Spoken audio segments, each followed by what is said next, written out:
In today's video, I'm going to teach you how to remove a Facebook page from Meta Business Suite.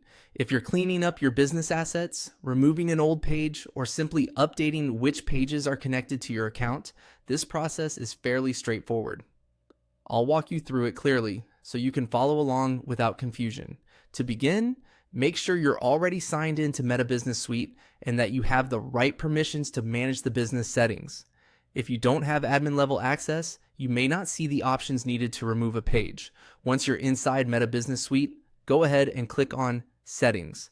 This is where Meta stores the main controls for your business account, including users, permissions, and connected assets like pages.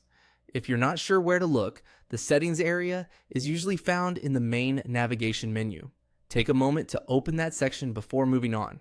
After that, click on Pages. This section shows all of the Facebook pages currently connected to your Meta Business Suite account. Here, you'll be able to review the list and make sure you're selecting the correct page before removing anything.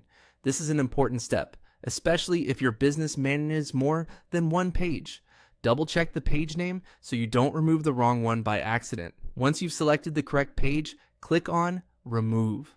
This is the action that disconnects the Facebook page from your Meta Business Suite account. Depending on your account setup, Meta may show a confirmation prompt before completing the removal. If that happens, read the message carefully so you understand exactly what is being removed and what access will be affected. Keep in mind that removing a page from Meta Business Suite may impact who can manage it through the business account, as well as any connected workflows tied to that page. So before confirming, it's a good idea to make sure no one on your team still needs access through this business setup. And that's it. Those are the steps to remove a Facebook page from Meta Business Suite. Start by opening Settings, then go to Pages, and finally choose Remove for the page you no longer want connected. If you found this helpful, you can pause the video and follow each part at your own pace to make sure everything is done correctly.